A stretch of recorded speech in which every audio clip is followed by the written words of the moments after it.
BJP Telangana వ్యవహారాల incharge Sunil Bansal నేడు రాష్ట్రానికి రానున్నారు. బీజేపీ రాష్ట్ర కార్యాలయంలో ముఖ్య నేతలతో సమావేశం కానున్నారు. ఎమ్మెల్సీ ఎన్నికల ఫలితాలపై సమీక్ష చేయనున్నారు. బీజేపీ రాష్ట్ర అధ్యక్షుడి ఎన్నికలపై అభిప్రాయ సేకరణ చేయనున్నారు. స్థానిక సంస్థల ఎన్నికలకు కార్యాచరణ, వాజ్పేయి శత జయంతి ఉత్సవాలు, రాష్ట్రంలోని తాజా రాజకీయ అంశాలపై రాష్ట్ర బీజేపీ నేతలతో సునీల్ బన్సల్ చర్చించనున్నారు.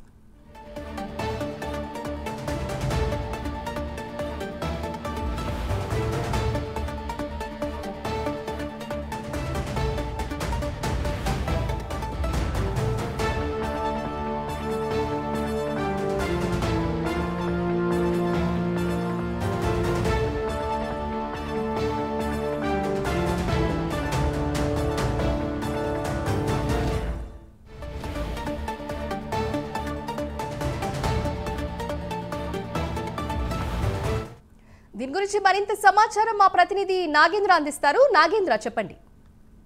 Thank you. మరి కాసేపట్లో బీజేపీ రాష్ట్ర కార్యాలయం కేంద్రంగా రాష్ట్ర వ్యవహారాల ఇన్ఛార్జ్, అదేవిధంగా బీజేపీ జాతీయ ప్రధాన కార్యదర్శి అనేటువంటి సునీల్ బన్సల్ ఆధ్వర్యంలో చాలా కీలకమైనటువంటి సమావేశాలు జరగబోతున్నాయి. ప్రధానంగా ఐదు అంశాల ఎజెండాగా ఈ సమావేశాలు జరగబోతున్నటువంటి పరిస్థితి అయితే కనిపిస్తుంది. మరి కాసేపట్లో ఆయన బీజేపీ రాష్ట్ర కార్యాలయానికి చేరుకున్న తర్వాత మొదటగా తాజాగా జరిగినటువంటి ఎమ్మెల్సీ ఎన్నికలకు సంబంధించినటువంటి అంశం పైన సమీక్ష సమావేశం నిర్వహించబోతున్నారు.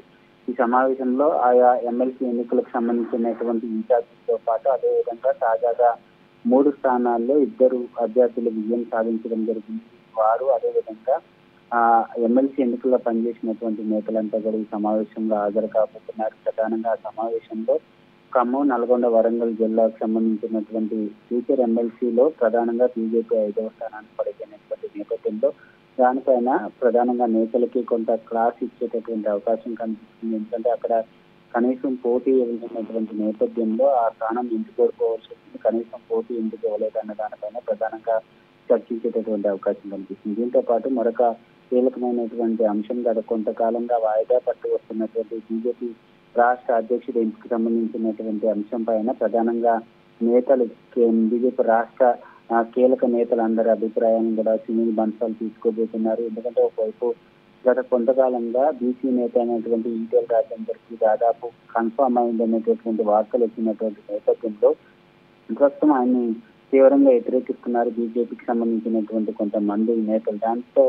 ఒకసారిగా నేతల అభిప్రాయాలను అందరినీ తీసుకున్న తర్వాత ఆ నివేదికను అధిష్టానానికి ఇచ్చేటటువంటి అవకాశం కనిపిస్తుంది. దీంతో పాటు మరొక వైపు తాజాగా అటల్ బిహారీ వాజ్పేయికి సంబంధించినటువంటి శత జయంతి ఉత్సవాలకు సంబంధించి చాలా కీలకమైనటువంటి సమావేశం జరిగేటటువంటి అవకాశం కనిపిస్తుంది. ఎందుకంటే పెద్ద ఎత్తున శత జయంతి ఉత్సవాలు నిర్వహించాలనేటటువంటి నిర్ణయాన్ని బీజేపీ చేసినటువంటి నేపథ్యంలో దీనిపైన కూడా నేతలకి దిశానిర్దేశం చేసేటటువంటి అవకాశం కనిపిస్తుంది. మరొక అంశం వన్ నేషన్ వన్ ఎలక్షన్ కి సంబంధించినటువంటి దాన్ని దేశవ్యాప్తంగా తీసుకురావాలనేటటువంటి ఆలోచనలో బీజేపీ అధినాయకత్వం ఉంది. ఇప్పుడు ఆ దిశగా ఇప్పటికే కొన్ని కీలకమైనటువంటి నిర్ణయాలు తీసుకుంటున్నటువంటి పరిస్థితి కనిపిస్తుంది. దీనిలో భాగంగానే దేశవ్యాప్తంగా అన్ని రాష్ట్రాల్లో బీజేపీకి సంబంధించినటువంటి అభిప్రాయ సేకరణ చేపడుతుంది. ఒకవేళ వన్ నేషన్ వన్ ఎలక్షన్ అనే విధానం అమల్లోకి వస్తే 1 year ముందే దేశవ్యాప్తంగా అసెంబ్లీ, పార్లమెంట్ ఎన్నికలు ఒకేసారి జరుగుతాయి కాబట్టి దీనికి సంబంధించినటువంటి అంశం పైన కూడా నేతల అభిప్రాయాలు తీసుకుంటున్నటువంటి పరిస్థితి కనిపిస్తుంది. మరొకవైపు రాష్ట్రంలో ఉన్నటువంటి తాజా రాజకీయ అంశాలపైన కూడా నేతలకి దిశానిర్దేశం చేసేటటువంటి అవకాశం కనిపిస్తుంది. ఎందుకంటే ఒకవైపు రాష్ట్రంలో అధికారంలోకి కాంగ్రెస్ వచ్చి 1 year గడిచిపోయినప్పటికీ ఇప్పటివరకు కూడా ఇచ్చినటువంటి హామీలు అమలు చేయడం లేదంటూ కూడా ఇప్పటికే చేసిన రాష్ట్ర వ్యాప్తంగా పోరాటం చేస్తున్నటువంటి నేపథ్యంలో దీనిపైన కూడా నేతలకు సంబంధించినటువంటి అంశంలో కొంత దిశానిర్దేశం చేసేటటువంటి అవకాశం అయితే కనిపిస్తుందని చెప్పాలి. Thank you Nagendra.